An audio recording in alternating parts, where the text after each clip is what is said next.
every year he harvests the value appreciation for certain assets. In the same year, he buys other ones, does cost segregation studies on 4 or 5 properties, deducts the depreciation, basically pays no tax, and essentially turns that money over many, many times without paying tax. And I think that's a really great strategy. And that's kind of what we help people do as well. Financial independence, freedom, financial picture, independent financially, financial future, financial freedom and wealth, financial independence, get your fill, financial independence and long life. Hello, and welcome to another episode of Get Your Fill, Financial Independence and Long Life, where we explore ways to achieve those two goals. And you know, one way to have more money is to give less of it to the government. And that's why I'm very excited that we have a special guest with us today. Tatiana Tsoir is going to show us, she is a tax whiz, she is a business guru, and she loves helping people save money on their taxes legally. To work with her, you don't have to leave your current accountant, but she is a treasure trove of strategies to help you save money on taxes and sleep well at night. Tatiana, thank you for being with us today. Thanks so much, Christine, for having me on. And I personally love paying less money on taxes. I really think it's fun when you find this little like loophole or something happens and you're like, oh, wow, look, I don't have to, this is going to save me this and whatever. So do you have some favorites? Do you have, so let's talk about, first of all, give us a little bit of background about yourself and how you sort of got excited about saving people money. Yeah, so I've been an accountant for about 20 years. And all this time, except for maybe 2 years, I worked for myself. So I worked with multiple businesses at the same time. I started out as an accountant. So I started out doing people's bookkeeping, paying their bills, processing their invoice payments and things like that. And then gradually, I was actually going to college for accounting at the same time. And for me, it was an instant connection of theory to practice. So, I went to school at night after work as I had to support myself, and I would learn something and then it would become alive next day at work for me. So I think because of that, I really applied the knowledge pretty much, at the same time. And so for me, that growth, that progress was very, I would say at the speed of light because of that. Yeah. And, I started working with a lot of small businesses. I worked with about 4 or 5 at a time, and then went to school full time as well. I was very busy, but I was also very efficient and effective. And I also saw how people running those businesses make decisions. And again, this to me created this passion for small business. And then over time, I also figured out that US tax code is actually geared towards small business. And you would probably hear me say this often, but we don't really take on clients who don't have a business or a portfolio of investments, including real estate investments. Because if you don't have any of that, there's nothing we can do for you, because there's no loophole or legal way for us to save you money on tax, with maybe 1 or 2 exceptions. And those exceptions, unfortunately, aren't, let's say, they are on the IRS dirty dozen list of things that they don't like, and then they audit often. So that's kind of the idea. That's why it's all about the business, all about small business specifically, because that's how you can save more money on tax. And about 6 years ago, I came to a point where I've been doing good work. My practice has grown significantly, but then I realized that I was missing something. I realized that it was not really about the tax return. And it actually, for many people, the reality check came last year, probably when, ChatGPT launched, but AI is here. And some of these simpler things that don't really require, well, they do, but they eventually they will not require human input, will be phased out. And so there's no real value in preparing your tax return. I mean, in my opinion, there is, because the tax returns that I see from future clients, when I analyze their returns, I always find mistakes and unnecessarily putting a client at audit risk and stuff like that. So I definitely see that, but hopefully eventually that actually will not be the case. But the real value is where the human input comes in, and that's where you can proactively help people pay money on tax. And you will again often hear me say this: tax reduction or taxes in general is not a once a year event. And that's why we're talking today, because, once the year is over, there's not much you can do to save you money in tax. I mean, yeah, you can do a retirement contribution, but that's about it. Yeah. So it's important to kind of be proactive in that. So something just came to me while you were talking about small business, that somebody who also has a W-2 could potentially have like a side hustle or something. Would that be enough to kind of help them to save some money and to get into that small business category? It will. It has to generate profit, or it should generate profit. There are certain rules called hobby losses. So a lot of people start something on the side to get write-offs, but the IRS always keeps their eye on stuff, and they always look for ways to, like, if you are showing losses for 3 years in a row, you will get audited and stuff like that. So there's definitely an opportunity. Make sure it's a real business. That's all it is, really. Yeah, that makes sense. Like, oh no, I just once in a while in my basement, I do this thing. Like, no, sorry.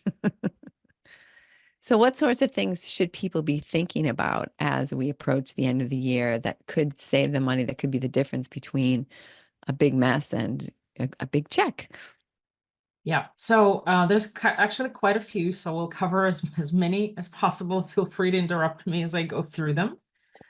But I'll start with some of the basic stuff. And the basic stuff has to do less with actual steps on saving money, but more of actual steps to making yourself audit proof and audit ready. And this is something that I see very often, which is why I'm talking about this.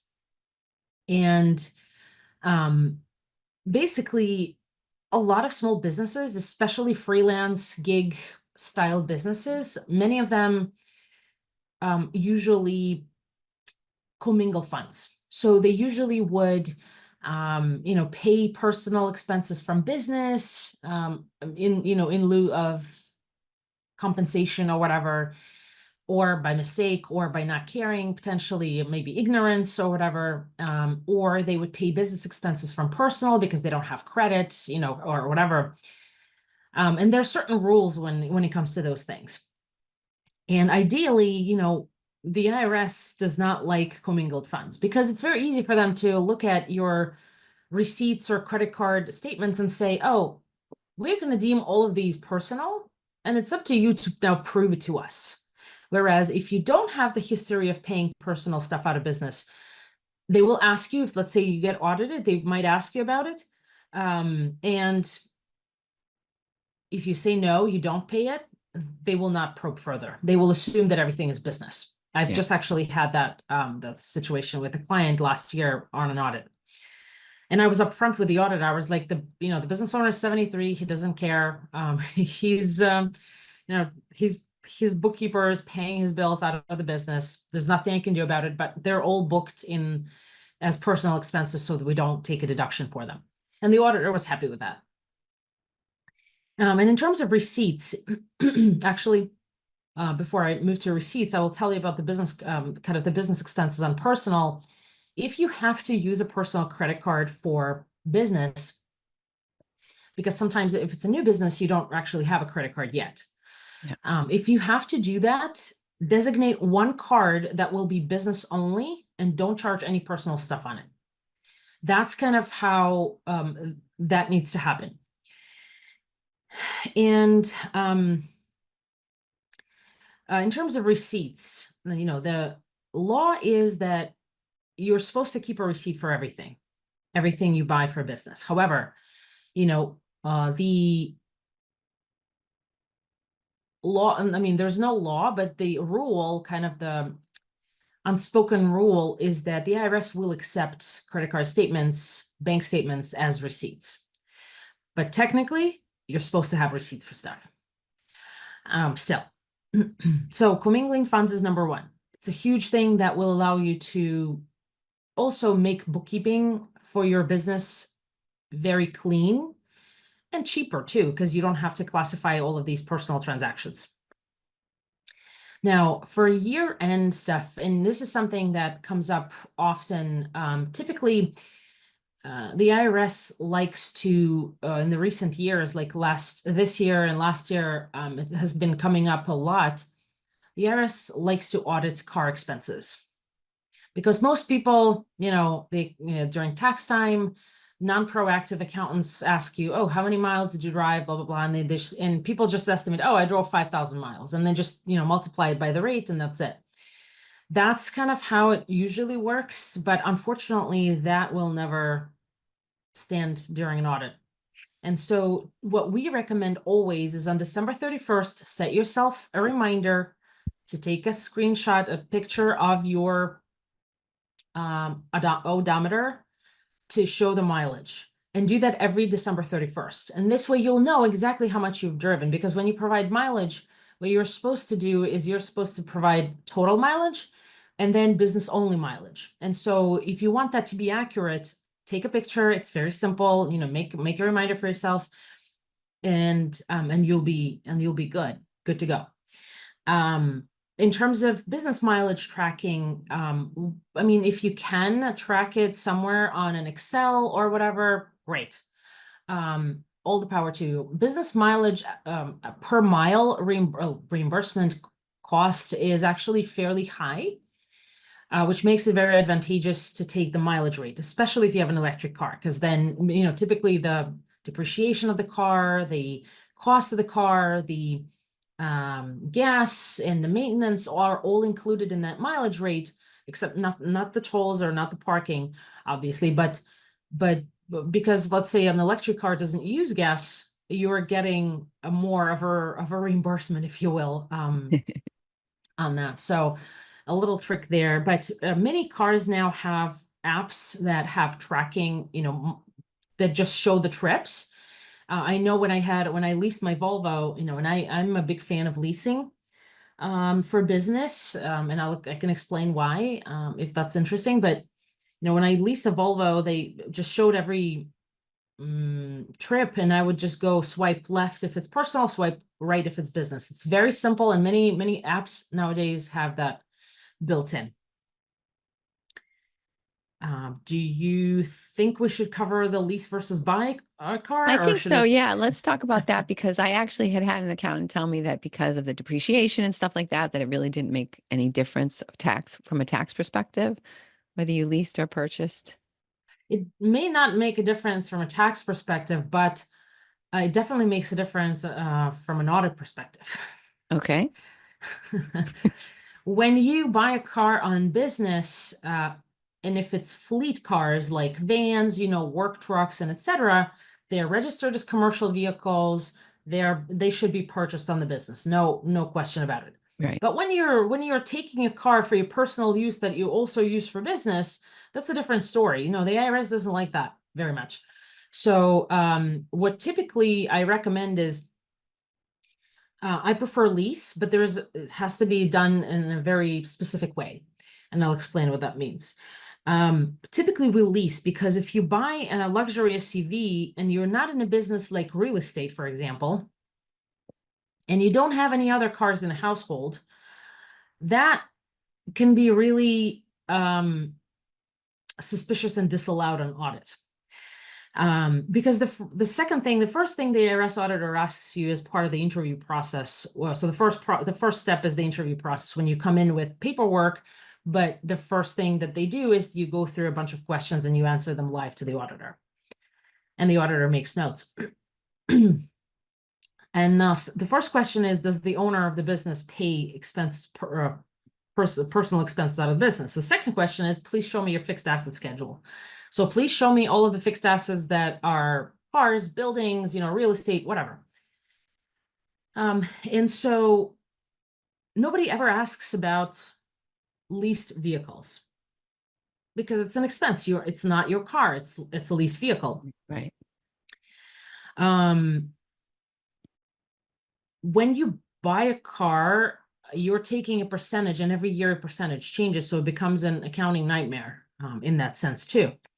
Now, if you have, I've had quite a few clients buy luxury SUVs and deduct, 110,000 of the cost of the vehicle and stuff, which is very interesting to me. I haven't seen them audited yet. Some of them I don't work with anymore, so I don't know what happened there. But I would say if the car is registered to your personal name, lease, or buy it on the business, make a commercial plate so you can go on parkways, and things like that. So you have to make a choice. Now, if you lease a car, do not give a down payment. Zero down payment is the rule, because as soon as you give down payment on a lease, you will be considered to have purchased in the eyes of the tax law. And so the same rules will apply essentially. You'd have to capitalize that lease as a purchased vehicle and stuff like that. So zero down, first monthly payment. And, as a side note on that, set up the payments to come from your personal account, but have something called an accountable plan, which is a tax strategy, an accountable plan where you would reimburse yourself from the business every month to cover that payment, or 80% of that payment if you use the car, 80% for the business and stuff like that. So it has to be reasonable. The IRS isn't stupid. People there know the rules. Sometimes they don't know the intricacies of the rules, but most of the time they know the rules. And so you have to know those rules too. And it has to be reasonable. Does that answer the question? Yeah. Yeah, it does. It does. It makes sense. Awesome. Yeah, because it's treated differently for audits. Yeah. And then, also it's, I actually did a calculation because my dad was old school, and he was like, I don't believe that it's, easier to lease. I really want to own and stuff like that. And I showed him a calculation where if you lease every 3 years versus you buy, and that car lasts, let's say 9 years or whatever, because people change cars about every 10 years. Cost-wise, it actually is cheaper to lease also, because especially if you have a business, and even if you don't deduct 100% of your leased vehicle, but it's cheaper to lease because remember, once the car is over 3 years old, you will have repairs, you will have maintenance, and you will have other issues with it. Tires and all of those things that you have to do. Whereas with a lease, you get a new car every 3 years. Right. Yeah, that's interesting. It makes sense, because you're right. If you save it for 9 years, then you're definitely gonna. The only problem for me is I got my car in November and I already have like 18,000 miles on it. So I have to get a lease with a really high, I'd have to get a lease with a really high annual limit. Yeah. Yeah. You I can know get the it last for, time I leased, the last 2 months, I didn't drive it. there are leases with 18K. You can get it 10, 12, 15, 18. Definitely have clients who do drive a lot. And so, yeah, definitely. Yeah. I had 15 last time and it worked out okay, but it was always like, yeah, I know the feeling. For so sure. those are great tips. And so do you want to, do you have other like tips that you want to talk about, or do you want to talk about the way you work with people, like why they wouldn't have to give up their own CPA or whatever? Let's talk about that in a little bit. Yep. But let me actually give them a little bit more stuff that they can think about. Great. All right. So one thing that's important to note is that if you have timely bookkeeping done, accounting done for your business, that can also save you money on tax. I had a client, and I tell about his case study quite a lot, because it's such a good example of why good bookkeeping is important. His bookkeeper had a finance degree, and she was working as a bookkeeper and had a lot of years of experience and everything else. And when I started looking at his books, and I've worked with the client separately, for other things, other projects for years at that point. When I looked at the books for, this was at the end of 2018 for some tax planning, and I looked at the comparative. I usually look at comparative for a couple of prior years. I noticed that 2017, I just wanted to eyeball the income and some expenses just to see kind of what's in it, what's inside. And so I look at this income, and it's $600,000, and I see a chunk of it is $300,000, about 323 or something, whatever that was.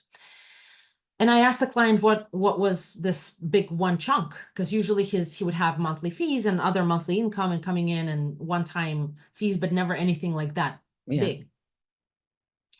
And he says that this was carried interest. This was basically his compensation because the property improved in value, and it was like a collaborative real estate acquisition, and they sold, and they made more than 25% of the value on top of it. So he got essentially a bonus. And so I looked at the agreement. I looked at the partnership agreement with where that section was, and what I found is that it was called carried interest, and carried interest is taxed at a much lower tax rate.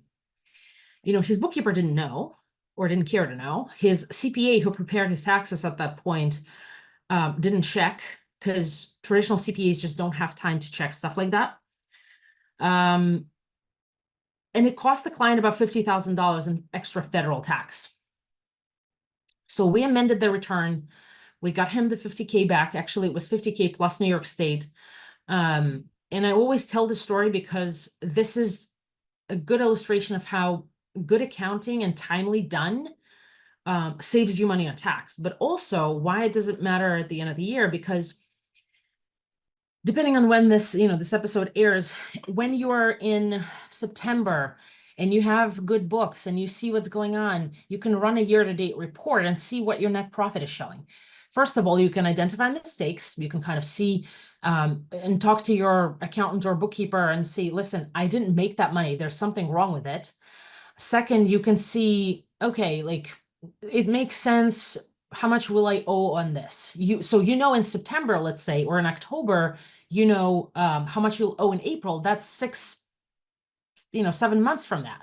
Yeah. And so that gives you time to plan and also get ready for the payment, and maybe prepay some of this stuff, maybe utilize a pass-through entity tax for your business. And I think that's a great way to do this. So always know your numbers. You don't have to become an accountant to do that, but always know your numbers. That's important. And then a couple of quick kind of common sense things that I wanted to give to your listeners and viewers is things like this, like prepay stuff that you are going to spend anyway. The IRS has this thing called safe harbor, and you are allowed, if you're on a cash basis, so if you deduct expenses when you actually pay them, you are allowed to prepay, let's say, January rent, maybe February rent, maybe even the whole year's worth of rent in December to lower your tax. I mean, I probably wouldn't do the whole year, just because then what are you going to do next year? But definitely, if you were going to buy a computer, buy it now. But if you're using a personal credit card, buy and pay for it now. If you're using a business card, you can just charge it and you get a deduction when the charge goes through. Keep in mind that I've had clients actually get into that trap where they ordered a computer on December 27th, but merchants cannot charge your card by law until the item ships. And so if they ship it in January, then, it's your loss. Yeah, They won't charge you. Went out the window. Yep. So prepay as much as you can. Stop billing your clients if you can't afford that. If you don't send an invoice, it's a legal strategy. You don't have to, you won't get paid. You'll get paid, let's say, January 2nd, but that will actually make a huge difference on your tax bill in April. Also, think about donations. If you were if you were to do something, do it in the year before the year's over.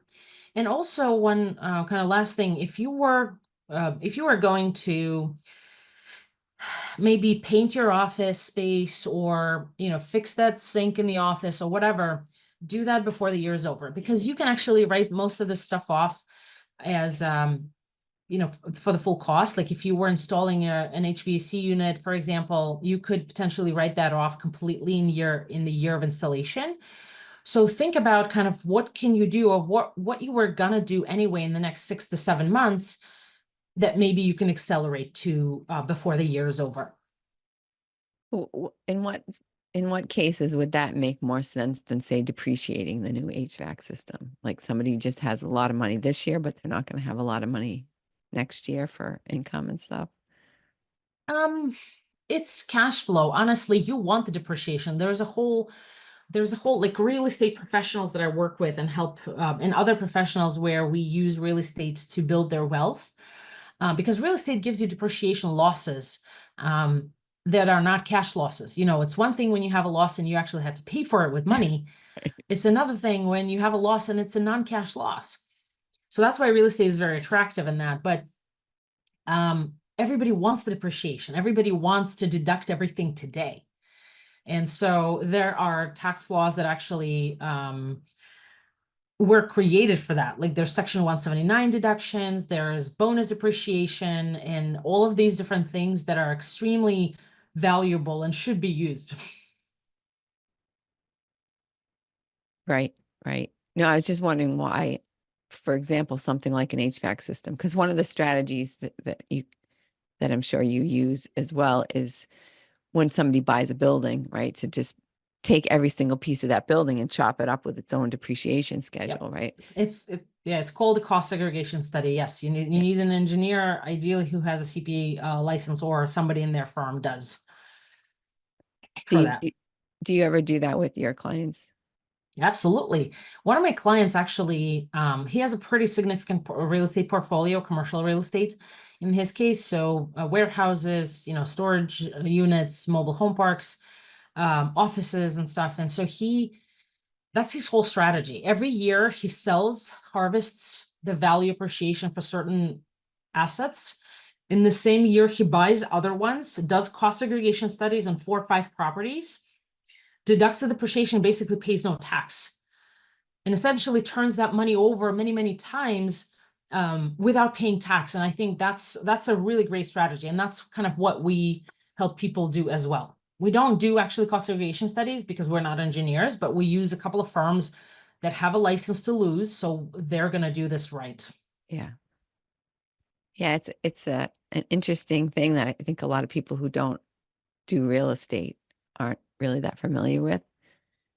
So now I guess the thing that somebody would naturally think about when they start hearing tax strategies and start hearing about some cool ways that they can save money is like, oh, well, now I'm going to have to change my CPA and I'm going to have to fire that person. I'm going to have to give everything to Tatiana. So can you just talk a little bit about how you work sort of in partnership with other tax professionals?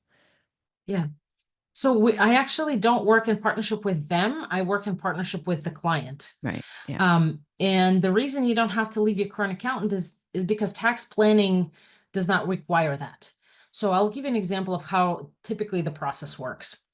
We have this service called a second opinion. It's a standalone service. Tax planning and implementation is also a standalone service.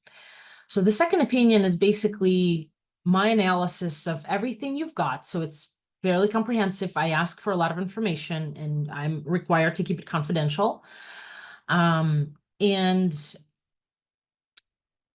I analyze your tax returns, your personal situation. Do you have any kids? Do you have any other relatives that you support? And all of these different things. Basically looking for ways to make the non-deductible deductible legally. And I'm, as a CPA, required to not take frivolous tax positions. And so I always run that against that standard, if you will.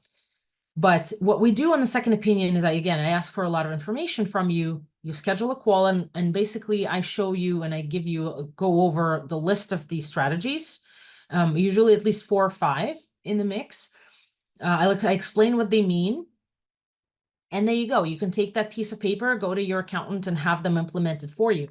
Or you are made an offer for us to implement those strategies for you. So we set up templates, we set things up for you for different strategies depending on what it is, and the price is usually dependent on the strategy because certain ones have a lot more involvement, certain ones don't.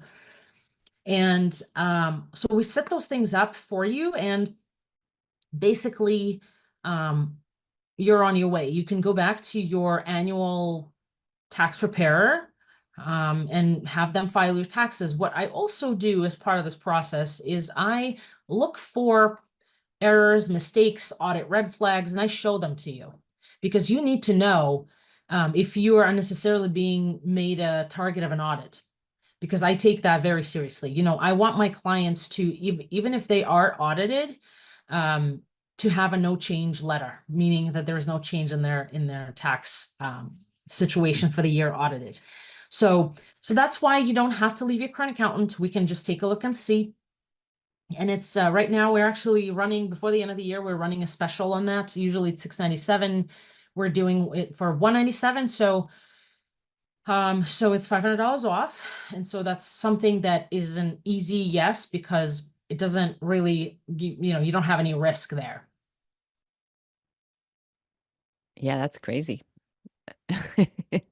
I mean, like you say, even if they were, I mean, when I first, in my life, I've had one really good accountant.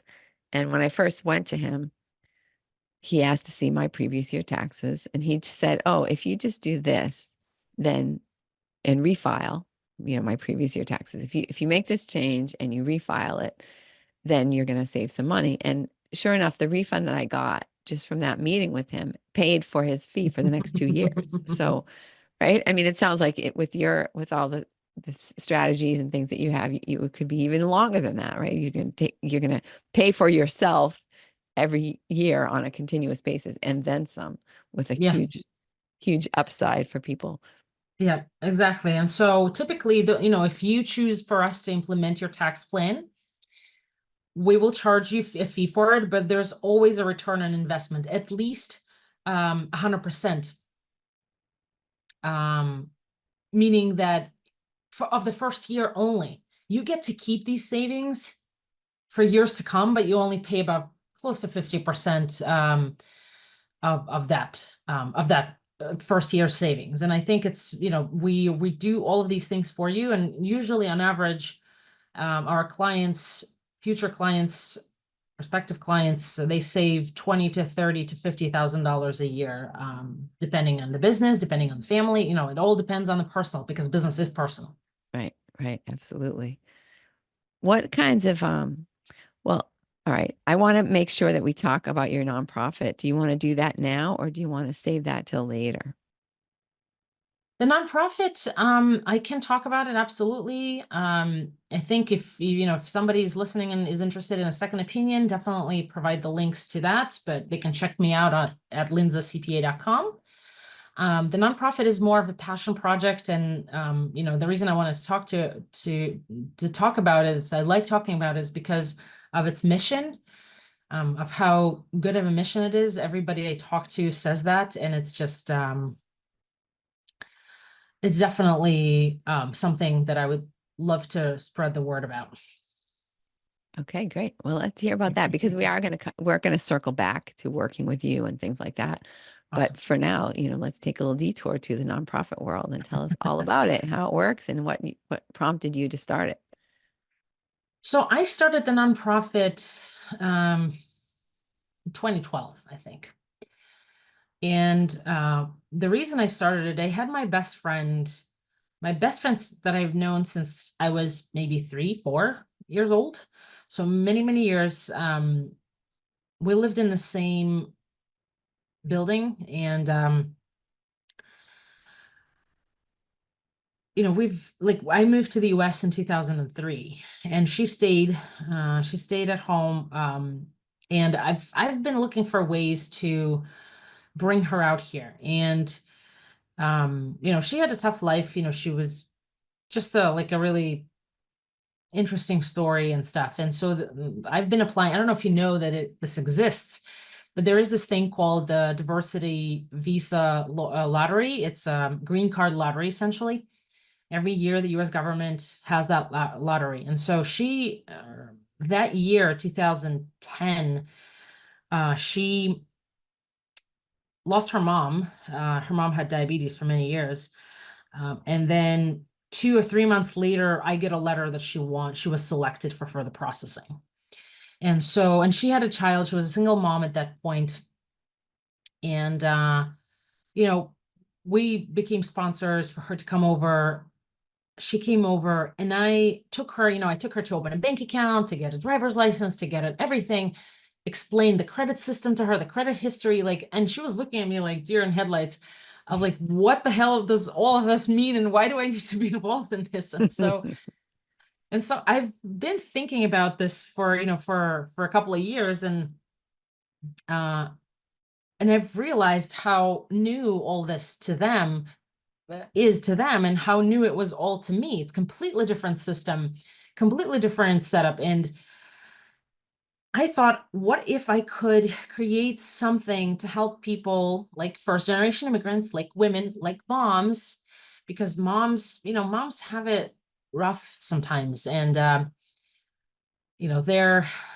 they can't just change something radically because of, they have children. So I started the nonprofit. And it has been my belief for many years that accounting is a great career for moms because there's no real emergency. This is something that you can work around your child's schedule. You can be the mom that you want to be. And so I started this nonprofit called Society for Financial Independence. And its mission is to provide skills and education to teens, moms, first-generation immigrants, and abuse survivors to help them get that financial independence and get it faster. Because usually for many of them, it's a critical point in life. And so this year, just a couple of months ago, we launched a project called the Accountant Project. And this is the project, and next year we'll launch the tax project and the business project. And basically the idea behind it is to provide you hands-on applied skills to always be able to make a living. Whether you become a bookkeeper or an accountant, that's up to you. I believe that accounting is an acquired taste, but it's something that will, even if you don't become a bookkeeper or an accountant, you can go and you can become a secretary to someone and do some light bookkeeping. You can go and you can create start a business, like let's say planning business or something. And you can understand the numbers and you can understand what the accountant tells you and you can have more insight into it. So that's a skill that will always support you and give you an ability to make a living. And so we are accepting applications from people. You will have to talk a little bit about your story and why you should get the scholarship. But we're also at the same time are asking for scholarships for people to sponsor our students. We need to be able to not only provide them with the training, but provide them with the support, hands-on experience, and essentially learn a skill and faster than they otherwise would have. And whether or not they become accountants after that, that's up to them. But many of them, I will tell you, that friend of mine, actually, that best friend that I talked about, I told her right up front, you should learn bookkeeping and I can teach you. She was like, well, she was an engineer by education. She was like, well, I really like it and would like to try healthcare and blah, blah, blah. And I'm like, fine, you do you. I believe that bookkeeping will give you money faster to support yourself, but whatever. So she got a certificate as a home health aide, started looking after the elderly in Brooklyn. And about a year went by and she goes, what is that bookkeeping? Tell me a little bit more about it. She was like, I'm done with healthcare. I've done this stuff. I'm done with it. And I was like, okay. So I found her a job. It was a fairly simple thing, like a fairly simple process, tasks, only 3 tasks, and she would go there once a week and stuff. So that's how she got started. I mean, then she kind of got into it and went and got a degree in accounting. Now she's getting a master's and works for a nonprofit, which is cool, which is exactly what she needed. And, overall just developed passion for accounting. But, my sister, for example, another great example, she's a photographer. She's creative. When she came to the US, I was like, you need to learn bookkeeping. And bookkeeping is the foundational accounting, essentially. Yeah, So, exactly. so I use those words interchangeably, but she goes, no, I'm creative. I love photography. I love this and I love that. I'm like, okay, of course, a younger sister, as you can understand.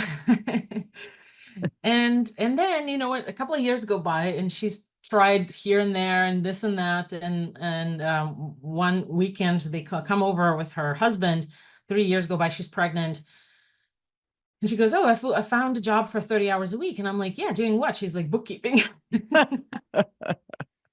So it's definitely an acquired taste. Like I said, you don't have to become an accountant after that, but this is definitely a skill that can support you and allow you to be the mom that you want to be. If you are a mom, if you're a teen, it can help you have a skill that no matter what career path you choose, you will always know the numbers behind whatever it is that you're doing. And it's a huge support. It's a lever that you can rely on, and leverage your knowledge and skills.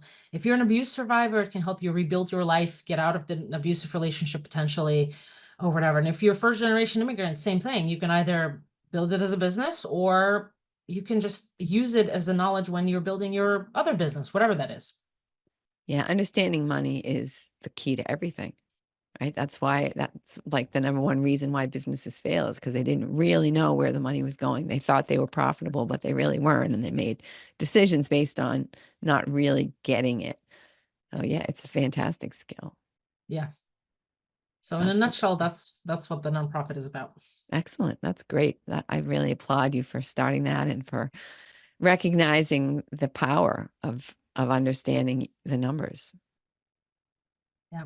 And what kind of, what that gives to people. Awesome. So you've told us how people can reach you. Will you just tell me like what it looks like when somebody first starts working with you and they come to you? What's kind of the process that you go through with them? So usually that initial second opinion and tax planning are the first 2 things, right? And again, they're standalone services, so you have a choice kind of at the end of it, whether you want to stay with us or go back to your annual tax filing. And if we can support, of course, we can support you a lot more because we set up the paper trail and money trail for everything that we do. I actually got a license about a year ago. It took me 3 years to get it. COVID helped to make it 3 years instead of 2. But the license is called the United States Tax Court Practitioner. So I could represent people in tax court. But the reason I got it was not to represent people who are in trouble with the IRS, but more to learn the rules of evidence and the procedure if you were to go to tax court. And so when we implement strategies for people, we make sure to set up paper trail and money trail so that if they ever have to be audited and talk to an auditor or go to tax court because the auditor is being stubborn, they always have that backup. And so, when we implement a plan, we give you, let's say we've set up a couple of different things. We've given you templates to keep it going. You should have that every month or whatever, we will tell you. It's up to you then to maintain those paper trails and money trails and make sure, right? But if you're become our client, we will do that for you every month. And so again, taxes isn't a once a year event. We do the books really well.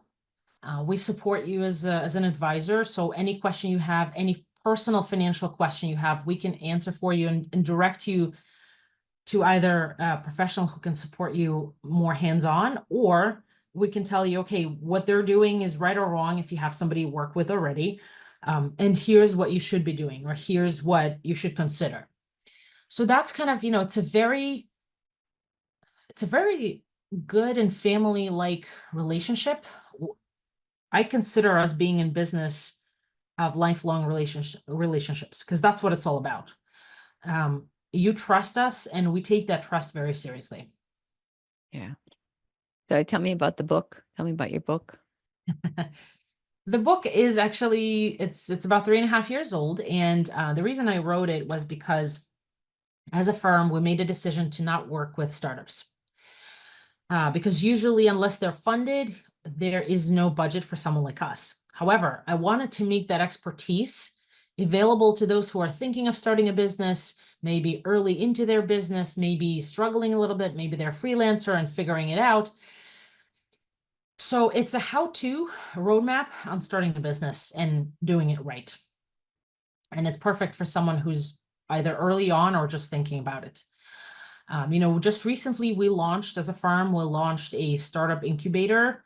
It's a program where we will take on startups, but we will take a little equity in return. And we can help them build a business plan and things like that. And that work, because I'm working with a client right now who that we're building a business plan for. And that work is so critical because it defines, when you start looking at numbers and forecasts, because you're required to as a business for the business plan, your business model will get fine-tuned, because understanding how much, let's say this client is building a center, how many people will come in every day? What are they going to do? How are they going to use equipment and all those things? What are you going to upsell them? What are you going to downsell them? What are all of those things? Actually make it very clear what your business model becomes. And so that's kind of, I think, is also important. And, if you listen to my TEDx, I did 3 TEDx talks last year.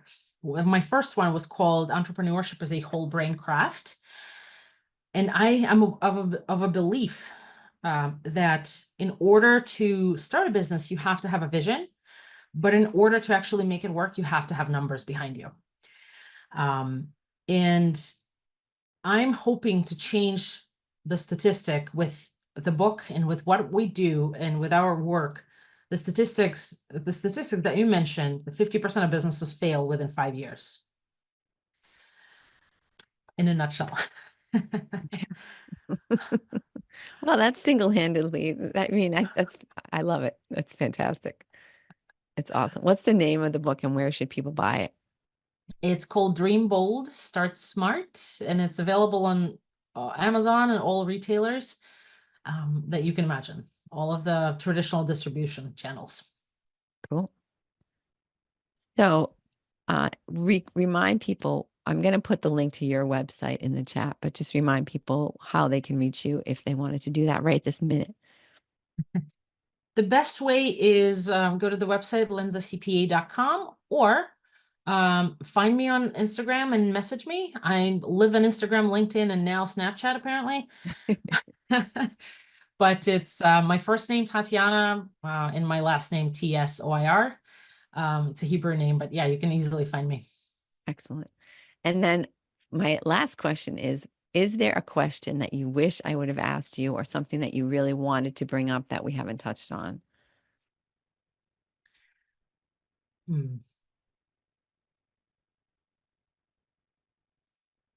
It's a trick question. I guess maybe a question of why this business, why the nonprofit, kind of my personal why, maybe. Okay. What's your personal why for doing all the things that you do? Are you familiar with the Maslow's hierarchy of needs? Yes. So the top level of the hierarchy is self-actualization. And it's been very leaving a legacy and leaving something behind you, and meaning and a purpose of your life has been very active for me for many years. And I'm really a giver a lot more than I'm a taker. So I wrote a book, and it cost me a lot of money to publish it, but I did it because I care about helping other people. I believe that entrepreneurship is the way to be free in life. Running your own schedule, running your own show is the way to be free. And the statistic is really very depressing, but there are things that can be done to change it. You just have to have intention behind your actions. Yeah. And so my hope with the book and everything that I do is to teach people or to show them how they need to be intentional in the relationships that they build, the relationships with their clients, with their vendors, with their followers, whatever that is, with their family, because business is personal. It affects the family no matter what you do. Yeah. And also the relationship with yourself, because when you start paying attention to yourself, that's when you start building a better business, because then you start caring about your team much more than just a producing asset and stuff. And my why for the nonprofit, besides kind of being there myself for years, is also because I was once one of those, every one of those things. I was once a teen. I am a mom. I was once an abuse survivor, and I am a first generation immigrant. And so I see how hard it is. I had some English, like I had a pretty good base of English, but I see how hard it is for everybody to find their way to rebuild or build their life from scratch. And I'm very passionate about that. Beautiful. I love it. And thank you so much for being with us today. I love talking to you. And I think the tips that you've shared, if people will take the time to send you the $1.90, the $197 and have you go forward with them and give them some strategies and a second look. That's a second opinion. That's it's going to be an invaluable asset for them, for their business this year and going forward. So I definitely encourage everybody to do that. And thank you for sharing all that with us. Thanks so much, Christine, for having me on. And thank you, listener, for listening. If you know anybody who pays taxes and would rather not, or at least not pay so much, I recommend that you forward this episode to them. They are going to be so excited and grateful to you. I know you can think of 5 people right off the bat who perhaps are small business owners or real estate owners who can benefit. And then if you think a little harder, you might be able to come up with 5 more. And that's 10 people who'll be really excited that they know you. And Tatiana and I will be very grateful. And make sure you come and join us next week and see what we have in stock.